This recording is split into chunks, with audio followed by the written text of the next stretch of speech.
अस्सलाम वालेकुम। वालेकुम अस्सलाम। अच्छा जी, लास्ट क्लास में हमने रेगुलर एक्सप्रेशंस और एनएफए का इंट्रोडक्शन कर लिया था। अब हम ये देख रहे हैं कि रेगुलर एक्सप्रेशन को एनएफए में कैसे कन्वर्ट करते हैं। ठीक है, तो हमारा टारगेट याद है आप लोगों को कि हमने सबसे पहले रेगुलर एक्सप्रेशन सीखनी है, फिर हम एनएफए में कन्वर्ट करना सीखेंगे और फिर हमें डीएफए करना है। तो इसके बाद हमारा डीएफए का टॉपिक रिवाइज होगा और एनएफए टू डीएफए की कन्वर्जन भी क्वेश्चन पे रिवाइज कर लेंगे।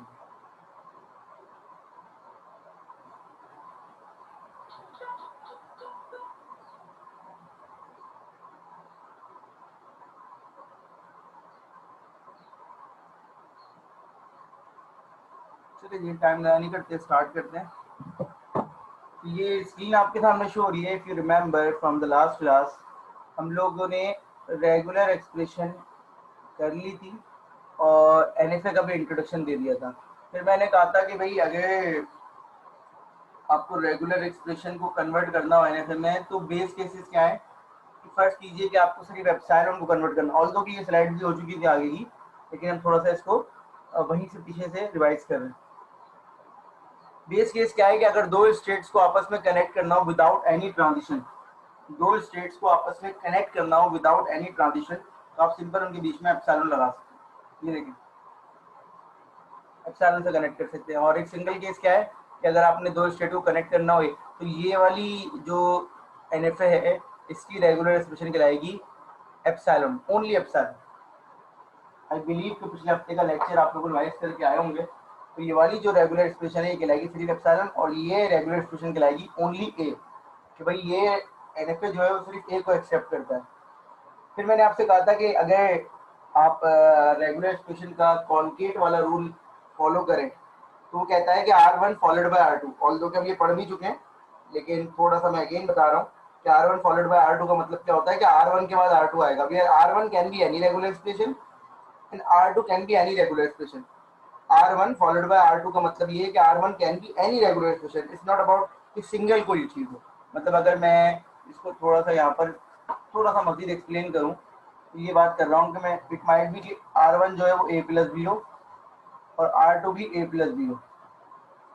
ठीक है, इट्स नॉट अबाउट कि R1 सिंगल कोई चीज होगी। तो कह रहा है पहले R1 आएगा फिर R2 आएगा। इसका मतलब ये है कि R1 कोई भी चीज हो, R1 अपने अंदर जो चीजें होंगी उसकी प्रॉपर्टीज फुलफिल करेगी, उसके बाद R2 आएगा। अब R1 का मतलब यहाँ पर क्या है, या तो A या तो B। तो जरूरी नहीं है कि ये सिंगल हो सकता है ये भी हो। अब ये R1 बन गया A और B क्या बन गया, R2 बन गया। Are you getting me? A क्या बन गया R1 और B क्या बन गया R2। समझ में आ रही है बात? जी ये बात समझ में आ रही है? ठीक है, तो जरूरी नहीं है कि आप सिंगल की बात करें। हमारे पास R1 और R2 में एक से ज्यादा भी कोई भी एक्सप्रेशन हो सकती है। तो ये देखें हम इसको कैसे कनेक्ट करते हैं कि अब सपोज कर लीजिए ये पूरा रीजन R1 का काम कर रहा था, ये पूरा रीजन R2 का। अगेन आई एम रिपीटिंग कि R1 जो है वो डिजाइन नहीं कर रहा मैं यहाँ पर, मैं उसको यूज कर रहा हूँ। तो देखें ये R1 है और ये पूरा R2 है। तो अगर मैं इन दोनों को एनएफए में कॉन्केट करने की कोशिश करूँ तो अब ये आसान अल्फाज में इसकी जो फाइनल स्टेट है वो इसकी इनिशियल स्टेट से कनेक्ट हो जाएगी। इसकी जो फाइनल स्टेट है वो इसकी इनिशियल स्टेट से कनेक्ट हो जाएगी, ये देखिएगा। और ये अब फाइनल स्टेट नहीं रहेगी क्योंकि R1 R2 का आंसर यहाँ इनपुट यहाँ है और आउटपुट अब यहाँ आ गया है। मतलब अगर मैं इनिशियल स्टेट की बात करूँ तो इनिशियल स्टेट यही रहेगी, लेकिन फाइनल स्टेट अब बीच में नहीं है, कहाँ यहाँ पर है। तो इसको फाइनल स्टेट से हटाना पड़ेगा। तो इतने से काम के लिए मैंने क्या किया, मैंने इतने से काम के लिए इसको एप्सिलॉन से कनेक्ट कर दिया। मैंने इतने से काम के लिए इसे क्या कर दिया, एप्सिलॉन से कनेक्ट कर दिया। अब ये देखिए ये क्या हो गया, R1 फॉलोड बाय R2। अब आपको फाइनल स्टेट आखिर में ही मिलेगी। अब अगर सिर्फ स्मॉल ए आ रहा होगा तो एक्सेप्ट नहीं होगा, स्मॉल ए के बाद बी आएगा तो एक्सेप्ट होगा। सही है, ये था R1 फॉलोड बाय R2। इसी तरीके से ये होता है R1 और R2, R1 प्लस R2 या R1 और R2। ये यूनियन वाला रूल है। ये जो पाइप लगा हुआ है ये और को रिप्रेजेंट कर रहा है। ये आप प्लस भी पढ़ सकते हैं इसको या और पढ़ सकते हैं। ठीक है, तो R1 और R2, तो ये वाला कॉन्सेप्ट है कि या तो R1 आएगा तो एक्सेप्ट हो जाएगा या R2 आएगा तो एक्सेप्ट हो जाएगा। अब again this R1 can be more than one. मतलब जरूरी नहीं है कि R1 सिंगल एक्सप्रेशन है। अगर मैं सिंगल एक्सप्रेशन की बात करूं तो ये भी हो सकता है कि अगर मैं सिर्फ सिंगल एक्सप्रेशन की बात करूं तो ये भी हो सकता है कि मैं सिर्फ ये लिख दूं A प्लस बी। तो अब या R1 जो है वो A है और R2 क्या है, B है। और जरूरी नहीं है, ऐसा भी हो सकता है ABCD प्लस DEFG। तो अब ये R1 क्या है, ABCD, और R2 क्या है, DEFG।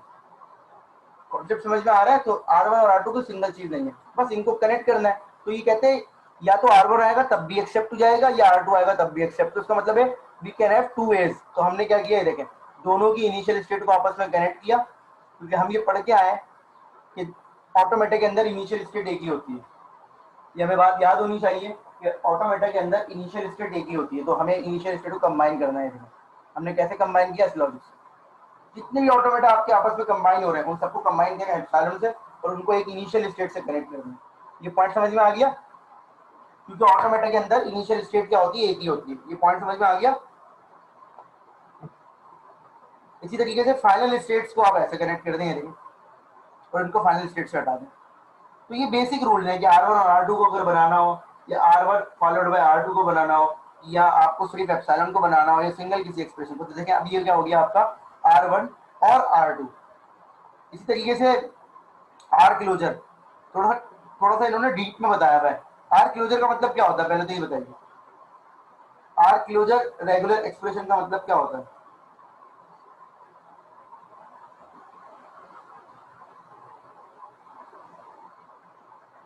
इस हफ्ते बताया था। कंप्लीट अगर बता दें और पब्लिक मैसेज पे बता दें तो ज़्यादा बेहतर हो जाएगा, ताकि सब लोग पढ़ भी लें, और फिर अगर कोई डिस्कशन करनी हो तो हम कर भी लें। नहीं, R can be generated in finite time. आप और इसमें थोड़ा सा ऐड कर लें कि जीरो और मोर अकरेंस ऑफ आर। बिल्कुल बिल्कुल बिल्कुल सही है, ठीक है, आंसर आ गया है। जीरो और मोर अकरेंस ऑफ आर। तो इसका मतलब है आर जो चीज है वो हो सकता है आए ना। अब जरूरी नहीं है कि आर किसी सिंगल चीज पे लगा पाओ, ठीक है ना। जैसे एक स्टूडेंट ने आंसर किया है, रिफत ने, जीरो और मोर अकरेंस ऑफ ए, तो ए नहीं आर, आर कुछ भी चीज हो सकती है। जैसे अगर फर्ज करें मैं ये लिख दूं ABCD, और इस पे मैं लगा दूं और सॉरी क्लोजर, ठीक है ना, इसमें मैं लगा दूं क्लोजर। अब इसका मतलब क्या है, इससे ये बनेगा, देखें, एप्सिलॉन, एप्सिलॉन लिखा मैंने, ABCD ABCD ABCD and so on. समझ रहे हैं? तो जीरो और more occurrence of ABCD, are you getting me? तो आर कोई भी चीज हो सकती है जिस पे क्लोजर लगा हुआ है, तो जीरो और more occurrence of that thing. Is it clear? ठीक है ना। तो अब इसका मतलब है वो चीज जीरो टाइम भी आ सकती है, तो वी कैन हैव फ्लेक्सिबिलिटी है। देखें, अब ये आर जो है ना, हम ये चाह रहे हैं कि ये जो स्टार्टिंग स्टेट है ये इस आर को देखे बगैर भी चली जाए। अब मेरा पॉइंट समझ रहे हैं? हमें क्या चाहिए, जीरो अकरेंस भी चाहिए ना आर की। तो एप्सिलॉन कब आएगा, जब मैं इसको इग्नोर करके डायरेक्ट इस पे चले जाऊं, ऐसे ही ना। एप्सिलॉन कब आएगा, जब मैं इस आर को इग्नोर करके इस पे चला जाऊं, ऐसा ही है। ये पॉइंट समझ में आ रहा है? भाई मुझे एप्सिलॉन चाहिए और मुझे फाइनल स्टेट पे पहुंचना है इनिशियल स्टेट से। तो इनिशियल स्टेट से फाइनल स्टेट पहुंचने का रास्ता है आर के जरिए। तो इसका मतलब है अगर मैं आर क्लोजर जा रहा हूं तो मेरे पास कोई एक रास्ता होना चाहिए। ये तो सबसे पहले तो देखें मैं क्या कर रहा हूं, मैं आर से बाहर एक इनिशियल स्टेट एक फाइनल स्टेट बना रहा हूं।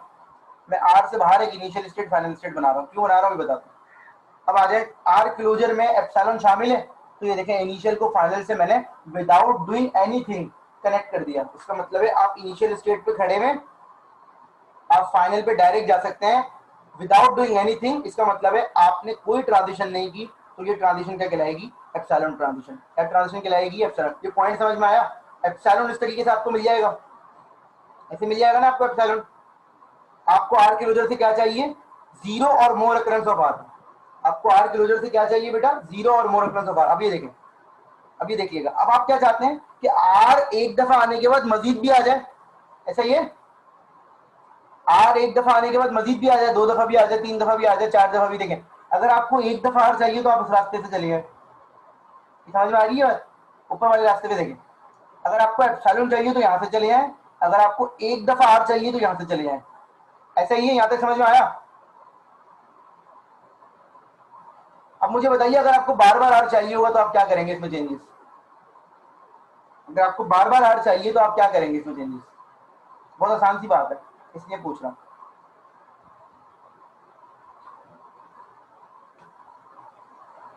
अगर आपको बार बार आर चाहिए होगा तो आप क्या करेंगे?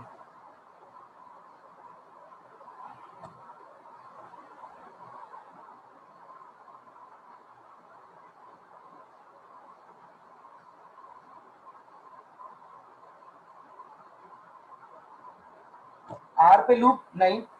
देखिए मैं आपको डिटेल में बता रहा हूँ, तो ये आप वैसे तो यही करते हैं जो आपने अभी बताया, लेकिन हम क्या करेंगे, देखिए हम यहाँ खड़े हुए, हमें बार बार चाहिए, तो हम यहाँ से दोबारा इनिशियल स्टेट पे चले जाएंगे विदाउट डूइंग एनीथिंग। ये देखिएगा, ये देखिए वापस चले गए। अब हम बार बार जा सकते हैं, हमें बार बार याद मिलेगा। Are you getting me?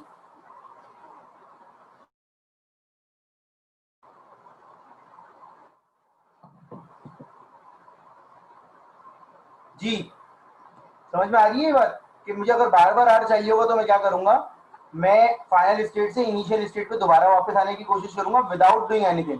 तो इस तरीके से मैं उस चीज को बार बार पिक कर सकता हूँ। ये बात समझ में आ रही है?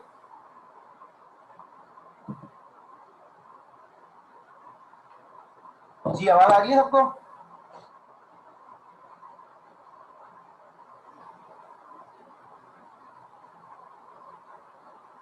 ये पॉइंट समझ में आ रहा है सबको कि मैं फाइनल स्टेट से इनिशियल स्टेट पे दोबारा आ जाऊंगा? मैं दोबारा रिपीट कर रहा हूँ, देखें अगर मैं सिर्फ एप्सिलॉन चाह रहा हूँ तो वो कंडीशन यहाँ से फुलफिल हो जाएगी। अगर मैं एक दफा आर चाह रहा हूँ तो ये कंडीशन यहाँ से फुलफिल हो जाएगी। लेकिन मैं अगर बार बार आर चाह रहा हूँ तो मैं फाइनल स्टेट पे जाने से पहले मैं वापस यहाँ से आ जाऊंगा। तो देखिए 1 आर, 2 आर, 3 आर, जितने मुझे आर चाहिए होंगे, क्योंकि यहाँ ट्रांजिशन सिर्फ एप्सिलॉन को पिक कर रही है, तो उससे मुझे कोई नुकसान नहीं है। ये कहलाता है आर क्लोजर। अब आ जाता है आपकी बात जो आप लोग कर रहे थे। देखें जब मैं कंप्लीट एनएफए बना रहा होता हूँ या डीएफए बना रहा होता हूँ, तो जो आप बात कर रहे थे ना सर, किसी की स्टेट पे लूप बना दे वो आर क्लोजर होता है, बिल्कुल ऐसा ही है। लेकिन मैं आपको इनसाइड बता रहा हूँ कि उसके अंदर क्या मौजूद है। ये देखें, अब आपको ये एक्सप्रेशन बनानी है, ए और बी का closure followed by A double B. अब इसको आप तोड़ दें, सबसे पहले इसको आप तोड़ें ए और बी में, ठीक है? सबसे पहले आप ए और बी में तोड़ें। तो ए और बी के लिए आप ये डिजाइन करके आए थे। अगर आप थोड़ा सा पीछे चले आए मेरे साथ, ये देखें ये ए और बी है, ऐसा ही है ना? इस रास्ते से ए एक्सेप्ट हो जाएगा, इस रास्ते से बी एक्सेप्ट हो जाएगा, ऐसा ही है? जल्दी जल्दी बताइए। इस रास्ते से ए एक्सेप्ट हो जाएगा, इस रास्ते से क्या हो जाएगा, बी। तो देखिए मैंने ये वाली चीज बना के यहाँ लिख दी, सिर्फ इस पर फोकस कीजिएगा। ये ए हो गया और ये क्या हो गया, बी हो गया। ये सब एप्सिलॉन है। इतना समझ में आ गया? अब आ जाए, मुझे इस ए और बी का क्या चाहिए, क्लोजर। ये देखें मुझे इस ए और बी का क्या चाहिए, क्लोजर। तो मैं क्या करूंगा, इस पे क्लोजर की प्रॉपर्टीज लगाऊंगा कि भाई इससे वापस भी आ जाए और यहां से फाइनल पे चले जाए विदाउट डूइंग एनीथिंग। देखें इसको मैंने क्लोजर बनाया, गौर से देखें इसको, इस पर सेकंड वाली डायग्राम को गौर से देखिएगा कि मैंने ऊपर वाली डायग्राम को क्लोजर कैसे बनाया कि मैं 6 से वापस 1 पे चला गया विदाउट डूइंग एनीथिंग, और 0 से वापस 7 पे चला गया विद एप्सिलॉन। तो अगर मुझे सिर्फ एप्सिलॉन चाहिए होगा तो मैं यहां से चले जाऊंगा, और अगर मुझे ए और बी में से कोई भी चीज बार बार चाहिए होगी तो मैं उसको वापस 1 पे जाता रहूंगा। ये बात समझ में आ गई?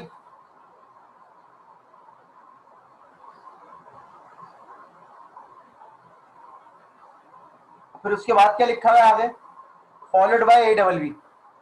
देखिए इतना ऑटोमेटा जो मैंने बनाया उसमें फाइनल स्टेट 7 थी, लेकिन अब हमें ए प्लस बी का क्लोजर नहीं चाहिए, हमें आगे चाहिए उसके बाद ए डबल बी। तो हमने क्या किया, 7 से आगे 3 स्टेट कनेक्ट की, एक ए है, एक बी है और एक और बी है। हमें आखिर में क्या चाहिए, ए डबल बी। अब अगर आपसे पूछा जाए कि इसके पॉसिबल स्ट्रिंग कौन कौन से हैं या ये लैंग्वेज क्या है, तो क्या आप में से कोई स्टूडेंट मुझे इसकी लैंग्वेज बता सकता है कि ये रेगुलर एक्सप्रेशन क्या काम करती है?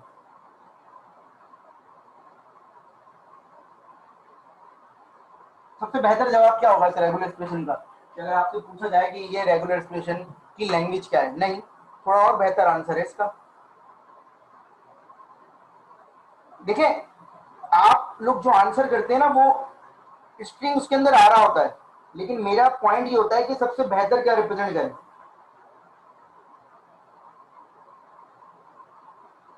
मतलब इस लैंग्वेज को सब इस रेगुलर एक्सप्रेशन को सबसे बेहतर कौन सी लैंग्वेज रिप्रेजेंट करती है? बिल्कुल जुबैर ने आंसर दिया, always ends on A double B. नहीं, सबसे बेहतर जवाब यही है जो जुबैर ने दिया, ठीक है? स्टार्ट में देखिए कुछ भी आ रहा है, ए और बी के क्लोजर का मतलब होता है any combination of A B. आखिर में क्या आ रहा है सब में?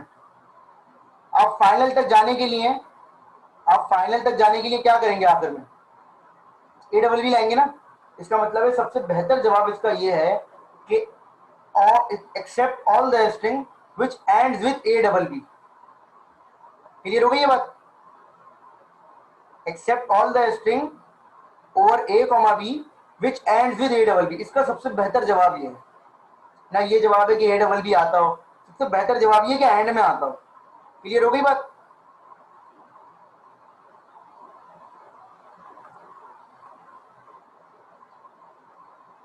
ये देखें, ये इन्होंने बनाया है आइडेंटिफायर का एनएफए। अब आइडेंटिफायर याद होगा आपको, ठीक है, शुरू में लेटर आएगा, ठीक है, मैं इसका खुद दिखाता हूँ, छोड़े इसको, मैं आपको समझाता हूँ, इसका बोर्ड पर समझाता हूँ।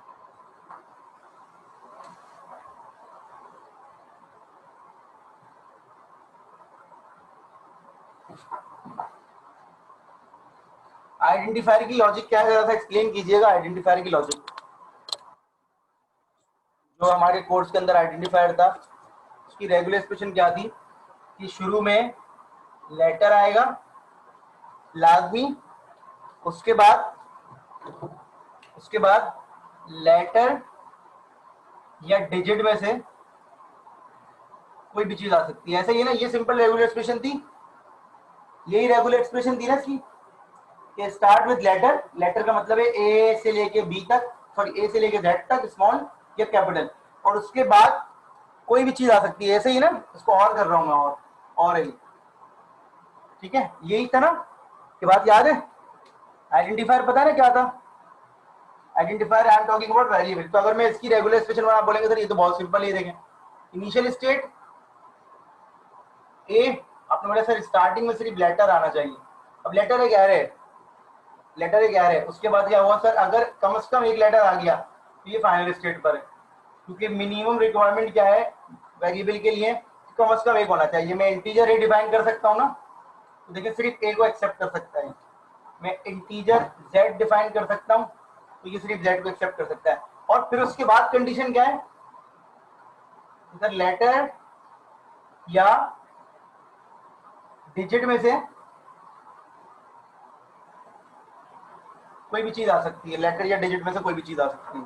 ये क्लोजर हो गया, सिंपल। देखें कितनी आसान रेगुलर एक्सप्रेशन की मदद से हमने एनएफए बना दिया, एनएफए कितना आराम से बना लिया हमने।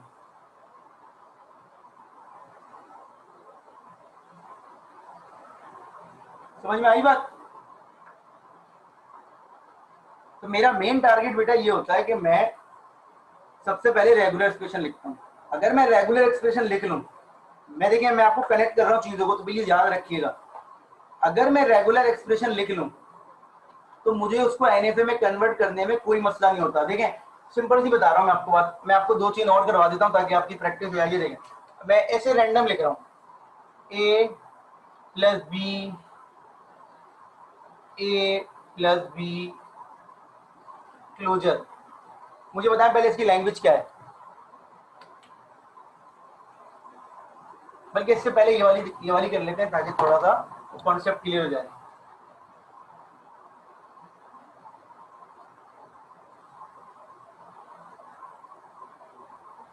जी, कोई मुझे इस लैंग्वेज का, इस रेगुलर एक्सप्रेशन की लैंग्वेज बता सकता है? जो भी आप जवाब देंगे हम उसको सही कर देंगे, लेकिन प्लीज आंसर कीजिए। बिल्कुल exactly 2a in the string, बिल्कुल सही है जवाब, ठीक है ना, सही है ना? ये सबको समझ में आ गई बात कि ये कंफर्म कर रहा है कि लाजमी 2a आएंगे, ना 2a से कम आएंगे ना 2a से ज्यादा आएंगे, क्योंकि ए पे क्लोजर नहीं है। अगर किसी चीज पे क्लोजर आ जाता है तो वो can not count that thing. अगर किसी चीज पे क्लोजर आ जाता है तो हम उस चीज को काउंट नहीं कर सकते। तो यहाँ पर हमने कहा कि भाई बी की मर्जी है, वो शुरू में आना चाहता है, नहीं आए, लेकिन ए आएगा, उसके बाद दूसरा ए आएगा। अब ये भी कह रहा है कि दोनों एक साथ जरूरी नहीं है, बीच में बी आ गया। तो अगर मैं इसको बनाऊं, ये देखिए सिंपल देखिएगा, अगर मैं आपसे बोलूं सिर्फ बी क्लोजर के लिए बात करें तो क्लोजर की लॉजिक ये होती है, देखिए इतना ऑटोमेटा रिप्रेजेंट कर रहा है बी क्लोजर को। अगर सिर्फ बी क्लोजर ही होता तो मैं इसको फाइनल स्टेट भी बना देता, लेकिन मेरी फाइनल स्टेट तो यहाँ पर जाके आएगी, तो मैं फाइनल स्टेट शुरू में नहीं बना सकता, क्योंकि मेरा रेगुलर एक्सप्रेशन ये कह रही है कि खत्म यहाँ पर हो रही। अगर मैं सिर्फ बी क्लोजर, अब बजाय मुझे जैसी ए चाहिए, तो देखें चूंकि ए पे क्लोजर नहीं लगा, मैंने अपनी पोजीशन चेंज कर दी। देख रहे आप, ये समझ में आया इतनी बात? जब भी किसी चीज पे क्लोजर होता है आप अपनी जगह पे रहते हैं, जहां पर आपको सिंगल चीज की ट्रांजिशन करनी होती है या उस पर क्लोजर नहीं लगा होता, तो you need to change your state. ये पॉइंट समझ में आया? इतना ऑटोमेटा रिप्रेजेंट कर रहा है बी क्लोजर ए को, इतना ऑटोमेटिक किस चीज को रिप्रेजेंट कर रहा है? बी क्लोजर ए को। ये पॉइंट समझ में आ रहा है? अब आ जाए वापस दोबारा, बी क्लोजर के लिए क्या करना पड़ेगा? इसी पे मैंने लूप कर दिया। अब जैसे ए आया मैंने ये कर दिया, जैसे बी क्लोजर आया मैंने ये कर दिया। अब जैसे चूंकि मेरा क्वेश्चन खत्म हो गया तो मैंने इसको फाइनल स्टेट बना दिया। इतना ऑटोमेटिक रिप्रेजेंट कर रहा है मुझे क्या क्या एनएफए को। ये एनएफए क्यों है? जब भी आप रेगुलर एक्सप्रेशन को कन्वर्ट करते हैं तो बाय डिफॉल्ट ना आपका एनएफए बनता है। एनएफए बनता है। एनएफए क्यों बनता है? क्योंकि एनएफए के अंदर मल्टीपल ट्रांजिशन भी अलाउ है एंड नल स्टेट की ट्रांजिशन भी अलाउ। देखें इस स्टेट पर स्मॉल ए की ट्रांजिशन नहीं हुई थी, इस स्टेट पर स्मॉल ए की ट्रांजिशन नहीं हुई थी ना, मुझे जरूरत है क्योंकि मैंने अपने रेगुलर एक्सप्रेशन को कन्वर्ट कर दिया। फर्ज कर लीजिए ये होता है बेटा, ये देखिए गौर से, मैं इसमें थोड़ी भी चेंजेस कर रहा हूँ। फर्ज कर लीजिए ये होता, मैं आपको दो तीन वैरायटी दिखा रहा हूं ताकि आपको समझ में आ जाए। देखें ए plus B, A plus B, ये इतनी सी रेगुलर एक्सप्रेशन। तो ये देखिए आपने बोला सर ये तो बहुत आसान है, जब भी आपको एक रास्ते पे दोनों लिखने हो तो आप ऐसे लिख देते हैं।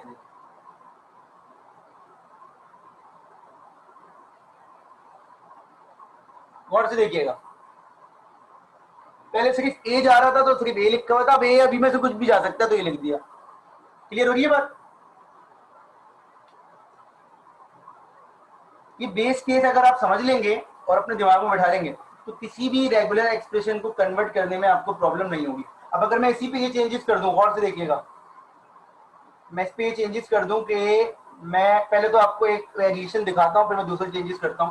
फर्स्ट कर लीजिए मैं ये कर दूं, इसका मतलब ये होता है ए या बी का कोई भी कॉम्बिनेशन, तो सिंपल इसका ऑटोमेटा ये है। देखें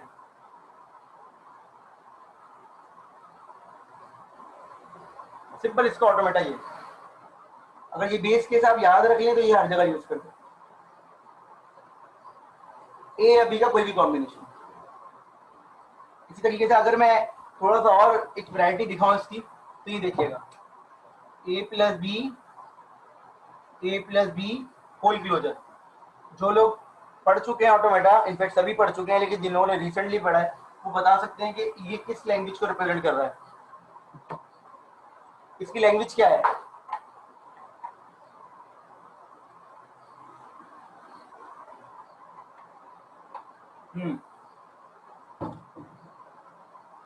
ये रिप्रेजेंट कर रहा है इवन लेंथ को, ये रिप्रेजेंट कर रहा है इवन लेंथ को। इवन लेंथ का मतलब क्या है कि या तो दो होंगे या चार होंगे या छह होंगे। ये देखें ये ब्रैकेट रिप्रेजेंट कर रहा है, यहां से एक लेना पड़ेगा, ये ब्रैकेट रिप्रेजेंट कर रहा है, यहां से एक लेना पड़ेगा। एक और एक कितने होते हैं? दो। इसका मतलब ये पूरा ब्रैकेट जब भी आएगा तो मल्टीपल ऑफ टू चीजें आएंगी। अब टू पे मैंने क्या लगा दिया? क्लोजर। तो इसका मतलब है ये ब्रैकेट पूरा जो है वो 0 नंबर ऑफ टाइम आ सकता है, 1 नंबर ऑफ टाइम आ सकता है, 2 नंबर ऑफ टाइम आ सकता है एंड सो ऑन। तो अगर ये ब्रैकेट 0 नंबर ऑफ टाइम आएगा तो टोटल लेंथ कितनी जाएगी? 0। अगर ये ब्रैकेट एक दफा आएगा तो एक के अंदर ये दो मौजूद है। अगर ये ब्रैकेट दो दफा आएगा तो दो दफा में बार बार दो दो चार हो गए, इस तरीके से 6। तो ये ब्रैकेट जब भी आएगा एक यहां से एक यहां से, और ये ब्रैकेट तो जब भी एक ब्रैकेट, अगर ये ब्रैकेट एक दफा आता है तो मेरी मजबूरी है यहां से एक पिक करो यहां से एक पिक करो, तो दो हो गए। अगर ये ब्रैकेट दो दफा आता है तो एक दफा एक फिर एक एक चार होगा। इस तरीके से ये इवन लेंथ के लिए रिप्रेजेंट करते हैं। अब अगर मैं इसको डिजाइन करूं तो सिंपल देखिएगा, ये अब ये थोड़ा सा मैं इसलिए बता रहा हूं, ये देखिए मैंने इतना जो काम किया है इसका मतलब क्या है, मैंने इतना जो काम किया इसका मतलब क्या है।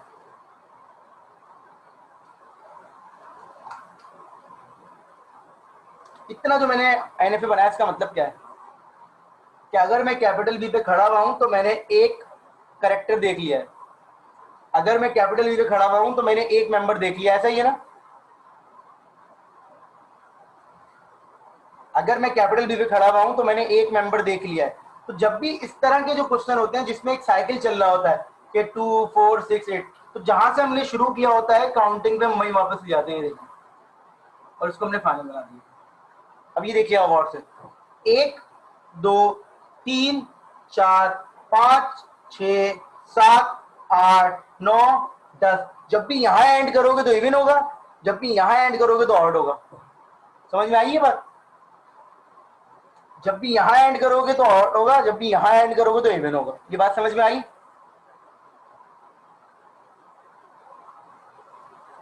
इसी तरीके से मैं इसमें एक चेंजेस और कर रहा हूं। मुझे बताइए ये क्या करता होगा? शाबाश, जल्दी आंसर कीजिए। गॉड नहीं, ऑड नहीं है, ऑड नहीं, ऑड नहीं है। गॉड से देखिए हो क्या रहा है, पहले सोच के बताइए ये हो क्या रहा है। सोच के बताइए ये हो क्या रहा है। अगर मैं ये क्लोजर हटा दूं तो इतना ब्रैकेट क्या काम कर रहा है? ये एक, ये दो, ये तीन, बिल्कुल। तो इसका मतलब है ये तीन लोग आएंगे, और चूंकि तीन पे मैंने लूप चला दिया, क्लोजर चला दिया, तो मतलब है मल्टीपल ऑफ थ्री। तो आसान अल्फाज में ये कह रहा है कि ये रेगुलर एक्सप्रेशन काम करती है फॉर एप्सिलॉन या वो स्ट्रिंग जिनकी लेंथ मल्टीपल ऑफ थ्री होती है, लाइक ए बी ए। देखें यहां से ए ले लिया, यहां से ए ले लिया, यहां से ए ले लिया, यहां से ए ले लिया, यहां से ए ले लिया, यहां से बी ले लिया, यहां से ए बी ए। अब मल्टीपल ऑफ थ्री के तो कॉम्बिनेशन अच्छे खासे बन सकते हैं, 8। फर्स्ट करिए मैं इस ब्रैकेट को 2 दफा ले रहा हूं, तो ये स्ट्रिंग भी इससे पॉसिबल है। देख रहे हैं आप इसकी लेंथ कितनी है? 6। इसी तरीके से मैं इससे 9th लेंथ का भी बना सकता हूं, 2 9 लेंथ का। इस ब्रैकेट को अगर मैं 3 दफा लूंगा तो हर दफा इसकी अक्रस में 3 लोग आएंगे। ये पॉइंट समझ में आया सबके? जी इब्राहिम एंड अनस, ये पॉइंट समझ में आया कि जब भी ये आप ब्रैकेट लेंगे तो ये ब्रैकेट के अंदर 3 लोग हैं। अब ये साइकिलिक नेचर के क्वेश्चन है, तो देखो ये साइकिल आपको रिपीट करनी होती है। तो देखो मैं कैसे करूंगा, ये देखो मैंने कहा सर सबसे पहले ए कॉमा बी आया, एक हो गया सर, ये दूसरा हो गया, और सर चूंकि 3 पे साइकिल कंप्लीट हो रही है तो मैं इसको वापस इनिशियल स्टेट पे ले जाऊंगा। और से देखिएगा, और से देखिएगा, 1 2 और 3 जब भी इसकी साइकिल कंप्लीट होती है तो मेरी कोशिश ये होती है जहां साइकिल कंप्लीट होने वाली है उससे एक ट्रांजिशन पहले इसको वापस ले जाऊं। अगर आप थोड़ा सा याद कर लें कि मैंने इवन वाला कैसे बनाया था, ये देखें।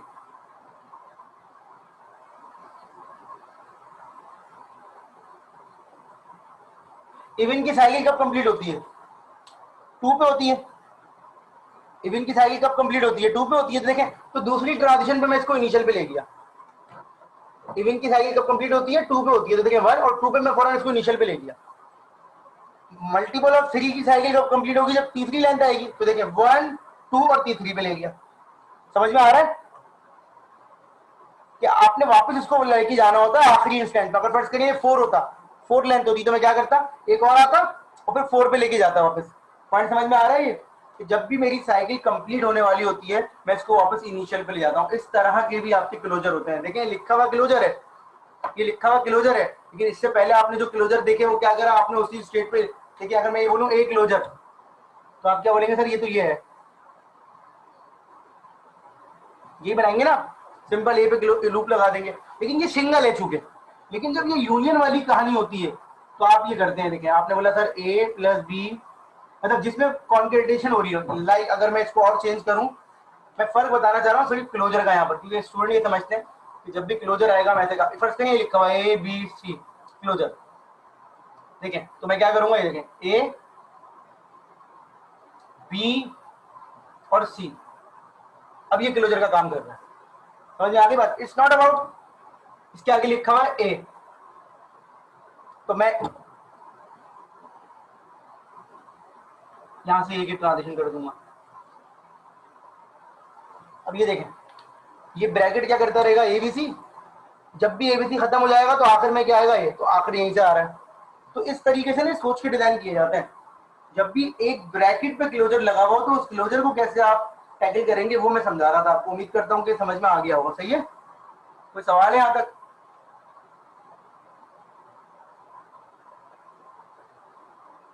कोई क्वेश्चन है तो यहां तक पूछ लीजिएगा, ठीक है। अब हम आगे बढ़ते हैं, ठीक है, अपनी स्लाइड्स में वापस जा रहे हैं। पहले थोड़ा सा एक दो चीजों को देख लेते हैं, फिर हम ये देखेंगे कि किस तरीके से एनएफए को डीएफए में कन्वर्ट किया जाता है।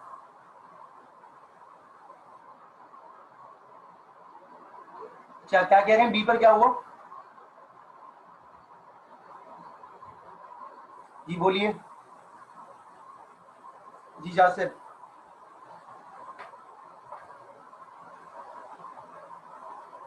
बी पर अलग से क्यों बनाया, आप मुझे बताइए पहले तो। आप रेगुलर एक्सप्रेशन बताइए, इसको छोड़ दीजिए। इस रेगुलर एक्सप्रेशन से क्या क्या स्ट्रिंग एक्सेप्ट हो सकते हैं, जल्दी से बताइए। इस रेगुलर एक्सप्रेशन से क्या क्या स्ट्रिंग एक्सेप्ट हो सकते हैं? सबसे छोटा स्ट्रिंग बताइएगा सबसे पहले।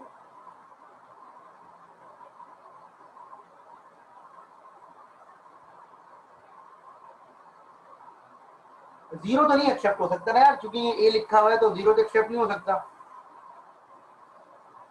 बिल्कुल है ना, एक मिनट रुक जाए, मैं इनसे पूछ रहा हूँ। चला इनसे पूछ रहा हूँ बेटा। सबसे छोटा स्ट्रिंग इससे एक्सेप्ट हो सकता है ए, सिर्फ ए। सबसे छोटा स्ट्रिंग क्या हो सकता है? आप इसको इग्नोर कर दें, इसका मतलब है अगर आप इनिशियल स्टेट पे खड़े हुए हैं और सिर्फ ए आता है तो आप फाइनल पे चले जाएं। अच्छा हम पढ़ क्या रहे हैं, एनएफए पढ़ रहे हैं। एनएफए में यासिर, एनएफए में हमें ये अलाउ होता है कि हम मल्टीपल ट्रांजिशन कर सकें एक स्टेट से। तो देखें इनिशियल स्टेट मैंने ए बना दिया, इसका मतलब है सिर्फ ए आए तो एक्सेप्ट किया है। अब इनिशियल स्टेट में एक लॉजिक और लगी हुई है कि भाई जब भी एक पैटर्न आएगा ए बी सी का तो वो बार बार भी आ सकता है, पैटर्न पूरा आएगा कि अगर एबीसी आ गया तो एबीसी पूरा आएगा। तो ये देखिए मैंने ए बनाया, बी बनाया और सी को दोबारा इनिशियल पे ले गया। अब जब भी ए आएगा उसके बाद बी आएगा, सी आएगा, और अगर सिर्फ ए आना चाह रहा है तो एक्सेप्ट हो जाए। पिछली क्लास में आपको समझाया भी था, यहाँ पे समझाया था, फर्स्ट करिए ये आ गया। ये एक्सेप्ट होना चाहिए, ये स्ट्रिंग एक्सेप्ट होना चाहिए ना, ये स्ट्रिंग एक्सेप्ट होना चाहिए। इसको देख लेते हैं, ये देखें। अब ये मल्टीपल ट्रांजिशन वाला कॉन्सेप्ट है। ए पे खड़े में स्मॉल ए आया तो कहां गए? दो जगह पे गए, मैं इसको डी कह रहा हूं। दो जगह पे गए, बी और डी पे, ऐसा ही है। ए पे खड़े हुए स्मॉल ए आया तो दो जगह पे जाएंगे, बी और डी पे। ये पॉइंट सबकी समझ में आया? याद है ना पिछली क्लास में एनिमेशन के जरिए समझाया था आप लोगों को, जिसमें येलो कलर से चेंज हो रहा था। तो ये तो बोर्ड है, यहाँ पर लिख के समझाना पड़ेगा। अब मुझे बताएं बी और डी पे मैं खड़ा हूं और स्मॉल बी आ गया तो कहां कहां जाऊंगा? बी पर स्मॉल बी की ट्रांजिशन नहीं है, बी पर स्मॉल बी की ट्रांजिशन है सी। इनफैक्ट ब्लैक से लिखूंगा, बी पर स्मॉल बी की ट्रांजिशन है सी, और डी पर स्मॉल बी की ट्रांजिशन नहीं है। डी पर स्मॉल बी की ट्रांजिशन नहीं है, ऐसा ही है ना। अब आगे बढ़ते हैं। अब सी पर स्मॉल सी की ट्रांजिशन है, वापस ए पे आ गया। क्लियर हो गई बात? अब फिर ए पर स्मॉल ए की ट्रांजिशन है तो बी और डी, फिर बी और डी पर सी की ट्रांजिशन से सी, एंड सी पर स्मॉल ए की ट्रांजिशन से, सॉरी सी से सी हो गया, सी पर स्मॉल ए की ट्रांजिशन आ गया, था बी और डी। अच्छा मैं मिस कर गया एक पॉइंट, ये देखें। ए पर स्मॉल ए की ट्रांजिशन हुई तो बी और डी, बी और डी पर बी की ट्रांजिशन हुई तो सी, सी पर सी की ट्रांजिशन हुई तो ए, और ए पर स्मॉल ए की ट्रांजिशन हुई तो बी और डी। स्ट्रिंग मेरा खत्म हो गया, स्ट्रिंग मेरा खत्म हो गया। मैं फाइनल स्टेट पर हूं क्या? मैं बी और डी पर हूं इस वक्त। तो बी और डी में से एक स्टेट क्या है? फाइनल। तो ये एक्सेप्ट हो जाएगा। Is it clear? ठीक है।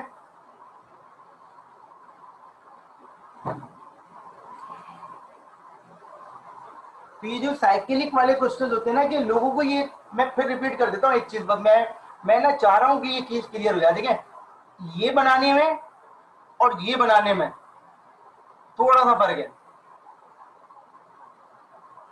देखिए इन इसको अगर मैं ऊपर वाले को बनाऊं, थोड़ी सी जगह छोड़ के बनाता हूं। देखिए ए क्लोजर बी, ये कैसे बनेगा? ये सिंपल ऐसे बनेगा सर, ये देखिए, सही है ना, ये सिंपल ऐसे बनेगा। लेकिन इसको बनाने में भी ऐसे ही बनेगा। ये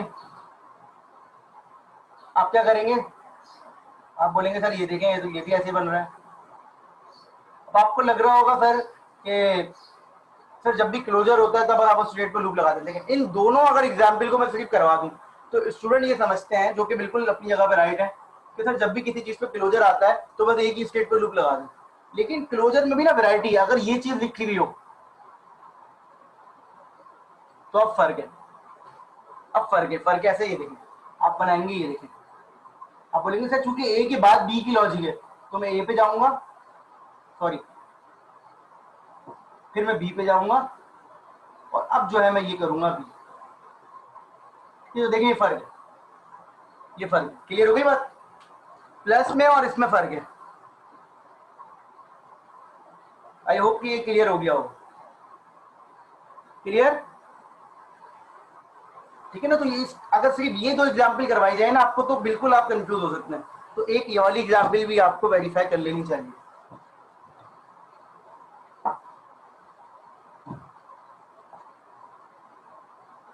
अच्छा जी,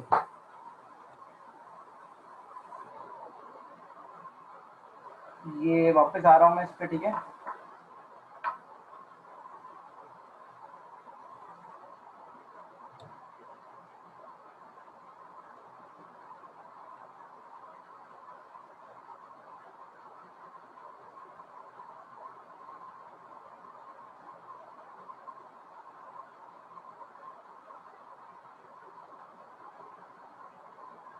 एक मिनट दे दे मुझे, मैं बताता हूँ।